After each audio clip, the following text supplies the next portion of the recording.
Hello everybody, this is Spectra, and today we're going to be reacting to a new video by Filmento. This one is called Deadpool and Wolverine, How to Level Up Your Characters, Film Perfection, by Filmento. I already said Filmento, but whatever. So if you don't know who Filmento is, they're basically this YouTube channel that does in-depth look at like movies and TV shows and determine like whether they succeeded or failed as either a movie or a TV show. The heck? Yes, I just like the screen to my left, like flash screen, like I don't know what that was. But anyway, if you want to check out the original video for yourself, the link will be down in the description. And if there's any other videos you want to see me react to, please leave a comment down below of the video title and who it's by. And with all that said, let's get started. You're right. You put a Deadpool and a Wolverine Yep. together? Equals, yep. Oh god, oh. Yeah. How to cook with characters. Alright, let's get started. Well guys, my voice is still not fully back, so unfortunately, you know what that means. You could not live with your own film. Where did that Movimento. I told you, it's Movimento time. Once again, you stick to the script or I fire you. Fire me? I don't even work for you. From a cannon far away from this channel. Ah, alright. Okay, yeah, it makes In more his sense. latest movie, Deadpool wants to do a collab with Wolverine to save his world from going extinct. But when it turns out that Wolverine is nothing but a pile of adamantium bones, Deadpool must go on a rated-R road trip across the MCU multiverse to find another, more alive version. And then to also make his way back home, which doesn't always seem easy. Or, to put it in another way, Deadpool and Wolverine is the first MCU multiverse movie in 3 years that doesn't suck ass. Yep. But that And that's being very said, good. the multiverse stuff isn't what makes this movie work. It's not the anchor being at the center of the movie that holds it together. Oh, anchor being, like in the movie. I get it. Congratulations. Just the opposite. The multiverse is again so arbitrary and confusing that most audiences won't understand half of it unless they study at Marvel University. No, the real anchor being aspect that made this movie fly so high is the people in it, the characters. Yep, Or Logan. not really even the characters, they themselves are not too special. In most cases, they're exactly the same as before, and sometimes even worth less than before. Same jokes, same tragic backstories, same. Alone, the characters are not strong enough to carry this movie. No, it isn't you, Mr. Wilson. However, the way the filmmakers supercharge these characters to carry the movie with ease is by using a couple clever character tricks. Okay, Tricks what that is are it? the equivalent of making characters level up. Tricks that can make all characters and the relationships so strong that audiences are willing to ignore a lot of the negatives around them and stay in the experience. It's gonna get good. Yeah, The movie and what's pairs that? up opposite people to ensure there's constant entertainment everywhere. It fills people up with irony to make them stand out in very little time. And it also uses a famous Michael Bay method to make the most out of every person, no matter the size of their role. Ooh, you nasty. Mon beauté, les éléments relais, huh? I ain't know my daddy, but I'm sure I shot out of his dick ready. Beautiful. Sounds like we got a great reaction. Michael Bay? What? Keep reading. And so, I guess what I'm really saying is that the anchor being of yeah, great that was good. filmmaking is Michael Bay, and the lessons you can learn from him. Sounds crazy now, but by the end of this video, a lot of you will be able to see the sense in it. Just out of curiosity, were you f***ing high when you wrote this? I wouldn't expect you to get it. Get what? That Michael Bay movies and characters suck balls? I'm just saying that you're about to make a fool Well- of yourself. Nah, I'm about to make a name for myself. Well, he's a bad story Anyway, here's writer, but couple he's a useful great character action tricks to turn director. your characters into some of the best in the business. Matter and antimatter. Yep, let's do it. The first character trick here is that the movie combines characters who are opposites to generate built-in entertainment for all their scenes before even a word has been written. The biggest example of this is, of course, the main romantic pair, Deadpool and Wolverine. They're as far away from each other as fire and ice. Deadpool is the most unserious jokester in the multiverse, Yep, whereas and Wolverine Wolverine is the most dead serious grump who gets outbrooded only by the guy in the other verse. And since Deadpool and Wolverine exist so far from each other, what does that mean when they're thrown together? Well, it means they're bound to get into arguments and conflict. Yep, which that's ensures right. there's always stuff happening between them. It means they're bound to dislike and hurt each other, which ensures there's no pulled punches between them. You couldn't even save a relationship with a goddamn It means that they cannot coexist in harmony, which is where entertainment is born from. And at the end, when they find a way to work together despite all their differences, it means some of the most rewarding emotion you can find. Alone, Deadpool and Wolverine are nothing special compared to what they've been before. But together, they cook up something truly special. Yeah, they Would have do. been killed, but you put a Deadpool and a Wolverine together? Indestructible, motherfucker. And in this way, the movie constantly brings together characters who exist in opposite realms, which creates half of the entertainment Nice on pool. its own and makes the scenes basically write themselves. Deadpool is a merc with a mouth who never stops yapping, and the villain, Cassandra Nova, is an all-powerful woman of action who doesn't like yappers. And when they come together to test each other, it means problems for everyone. Johnny told us you're a psychotic, megalomaniacal asshole. Finger-licking, dead inside, pixie slab of third Yep. Deadpool is a colorful, teenage-minded ADHD hoodlum, and the TVA guy educating him about the multiverse is a drab corporate suit. And when they come together for exposition, it's so absurd that it doesn't get too boring to listen to. Sacred timeline from a possibly grisly fate sometime in the future. Is that Thor? Is he crying? Let's not get ahead of ourselves. That happens in the distant future. Wolverine is a Why is Thor self-centered crying? loner who tries not to care about anybody, and Laura is a young, adorable mutant girl in need of somebody to care for her, which should make for a pretty emotional story. Filmento is an idiot who thinks Michael Bay has good characters, and Movimento is a sophisticated cinema expert who understands filmmaking. Oh, I can't wait till we get there. Wolverine is a sad man with a tragic past that everyone feels compassion for, and Cassandra Nova is a sociopath with no compassion, which makes her seem like a pretty sinister villain. Deadpool is an undying, superpowered mutant going on multiversal time-traveling adventures, and his best friend giving him advice is a guy from down the street called Peter, which is pairing This so guy. odd that you can't help but root for it. Nicepool is the kindest, most selfless guy in the multiverse, and Deadpool is not. In fact, Deadpool can't stand Nicepool and constantly dreams about a heavenly future where Nicepool is dead and where everything Nicepool had is his. Yeah. It's a pairing so wild What would ever happen to me? that the scenes write themselves. Yep, there you go. Stop it. Blow his head Catching off. my breath. What are your legs on vacation? Because I'm paralyzed. We all have problems. Here's that differences mean gravitational pull and friction and eventual conflict. If characters are the same, that often leads those to are agreement swords. and harmony. It can make multiple characters seem as if they're one. How do you get his swords and then it back from becomes that when way he more dropped them? difficult to build something interesting and entertaining I between forgot those that. characters. Oh, I actually noticed this in that new Apple movie with Brad Pitt and George Clooney. Good for you. It was called Wolves or something. They were the same character, and it was boring as hell. Well, maybe you should go talk about that on your own channel. Nah, Yeah, I prefer okay. doing it on this channel. But if characters are different to the point of being opposites, then the interest and entertainment will happen almost on its own. All you have to do is bring these characters next to each other, and their conflicting polarity will take care of the rest. It's matter and antimatter. Alone, they're kind of just there doing their own thing, but once you mix them together, that's where the real stuff starts to happen. In a nutshell, many of the same is never enough. If all the TVA workers, for example, agree on what they're doing, then all you have is empty air. Oh, let's view people as numbers on screen. Yeah, let's collect all the data we can learn from them and use it for business purposes. Their yep. location, contact information, anything we can use to shape their future. Yes. Yep, yep. It's only when a member of the opposite side comes in that you get conflict. Hey, actually, we should not be collecting this data. We should be deleting it and leaving these people alone. Yeah. No, I wouldn't. It's the opposition that creates conflict in entertainment, right?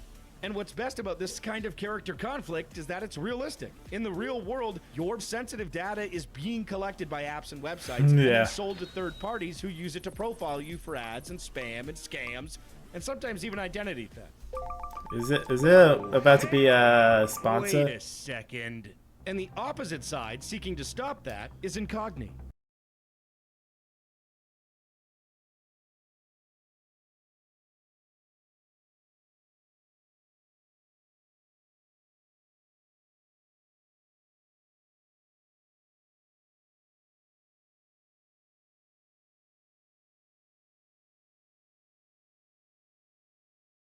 Oh, another ad. I knew it. No, you didn't. It was part of the lesson. Always with a sponsor. You're so greedy. We need the sponsors. Besides, you literally put your PayPal in the last video's description until I removed it. Wait, you removed it? Yeah. No wonder I got no donation. Personality Borderlands. Okay. The second Michael Bay character trick here is that characters are pushed to their extreme to get the maximum value out of them so that they deliver and make an impression. Oh, I can't wait for this. The usual problem with Deadpool, for example, is that he's an immortal a-hole who doesn't tend to take anything seriously. Pegging isn't new for me, friendo, but it is for Disney. Which means that it can be difficult to really care about the journey he goes on because most likely everything will go just fine. And what this movie does as a solution is push Deadpool further and closer to a breaking point than ever before.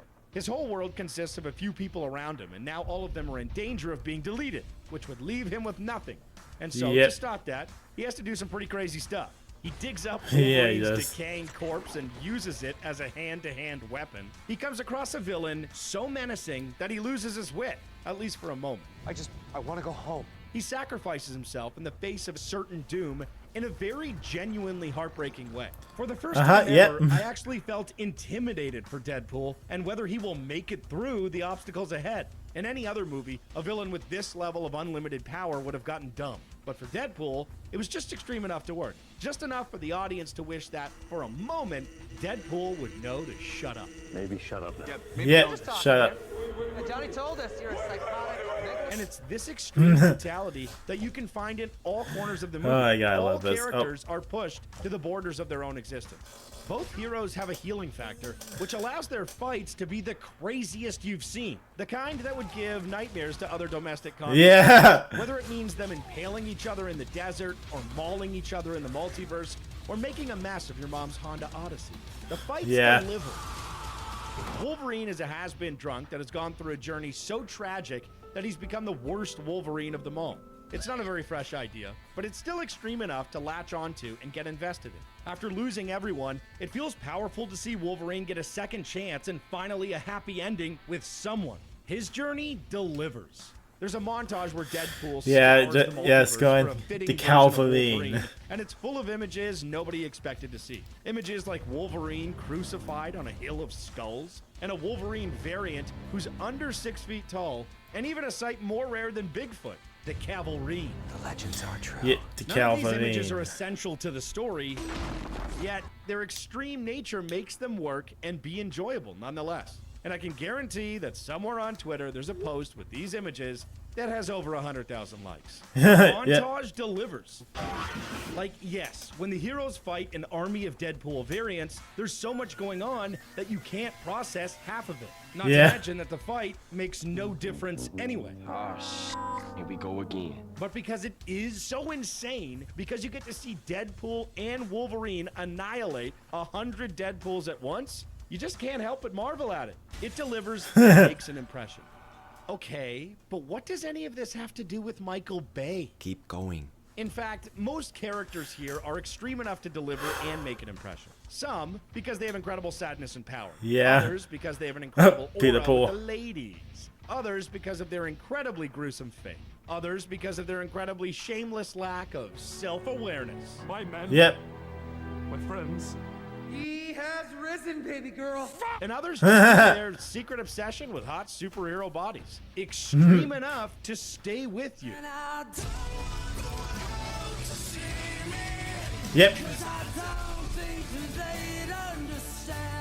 That's the definition of a Michael Bay character. Shallow in writing, yet made to make an impression with a very colorful, extreme quality that's simple to understand. These characters are great because they're well developed. No. Yes. No. Yes. Okay, then read on.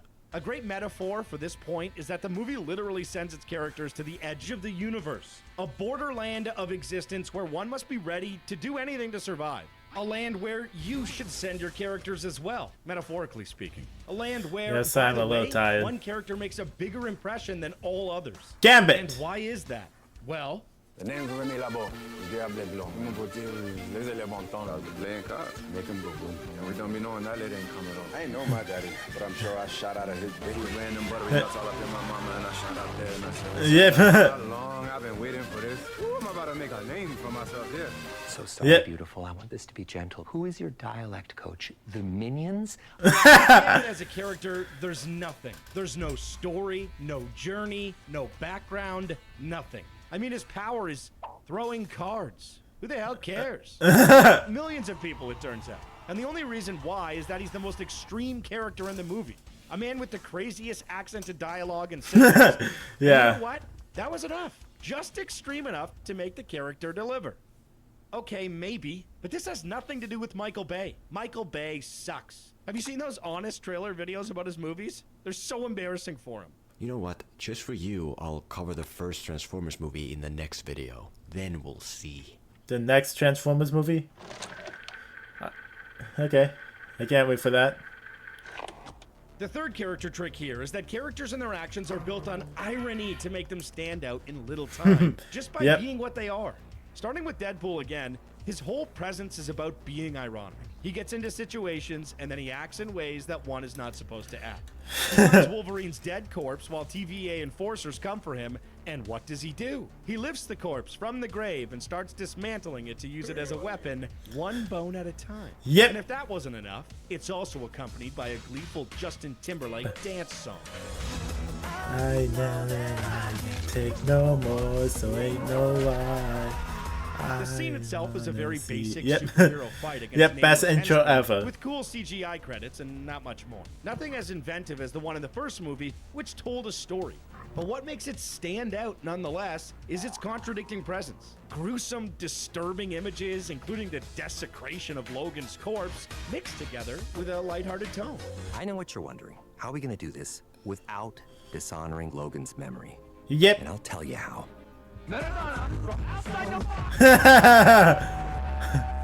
That's Deadpool in a nutshell. He is what he shouldn't be. He's an immortal superhero mutant who sells cars for a living. His best friend is an ordinary guy from next door. He gets put in a bad situation and he chooses to make it worse. His life is in danger and he welcomes it. He gets a baseball pitch thrown at him and he answers by hitting it with a golf club. You appear to have soiled yourself while unconscious. I wasn't unconscious. In other words, Deadpool is like the character equivalent of that Pumped Up Kick song, or half the songs from Hollywood Undead.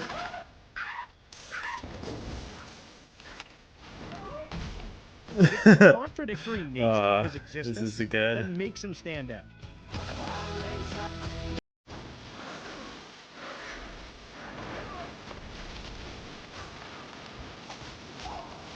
Coexist.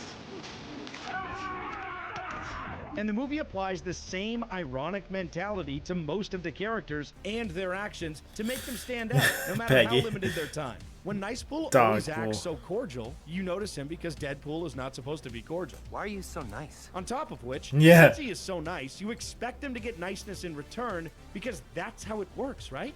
And No. yet, all he gets is mistreatment, not only from other characters, but also the writers. The only non-a-hole Deadpool in existence, and he's the one without the healing factor. Yeah. What does it take for you to regenerate? Regenerate? When Deadpool and Wolverine head off on their Borderland adventure, you expect them to do it in a fancy superhero jet or something. No. And yet, all they have is your mom's soccer practice minivan. When Chris Evans shows up, you expect him to be the ultimate good guy, because that's how he's been established. And yet, Nope. he turns out to be a worse loudmouth than Deadpool. You can lick my goddamn cinnamon ring clean and kick rocks all the way. What should be a heroic superhero moment turns out to be nothing like that. Yeah. Oh. And the list goes on and on. A blind grandma you should feel empathy for, who acts worse than an evil variant of Snoop Dogg. A Yeah. gothic superhero who dates a quirky anime girl. A multi-universal being wielding ultimate power, who's a drab corporate agent and probably an ex-employee of Dunder Mifflin. This Yeah. is the worst. An ordinary guy from down the street who steps up to be the universe's savior? A Yep. movie YouTuber with 800,000 subscribers who likes Michael Bay. We'll see. An abandoned young woman with a background so sad that her life should be a tragedy, who behaves as if her life is a comedy. Why are you like this? I wish I knew. These may be different things, but their nature Yep. is so ironically contradictory that you can't help but notice. They make the characters stand out. There's only been one blade. There's only ever gonna be one blade.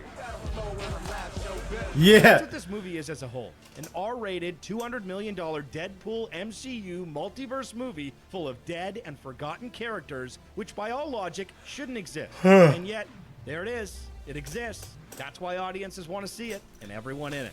Irony, extremity, opposites. Mix them up in a pot and throw in your characters, and now you're doing it. You are Literally cooking. Yep, he saw. Oh, that's it. Way up in the sky. Oh, I might just try. Oh, I might just try. So that was Deadpool and Wolverine, How to Level Up Your Characters, Film Perfection by Filmento. If you enjoyed this video and would like to see more, please hit that like button and subscribe. And don't forget to check out the original video down below and subscribe over to Filmento because they make amazing content and it's like so well done. I just enjoy watching it over and over. So yeah, anyway, I think that's all I have to say. I'm gonna get some rest now, so thank you all so much for watching, and this has been Spectra, signing off.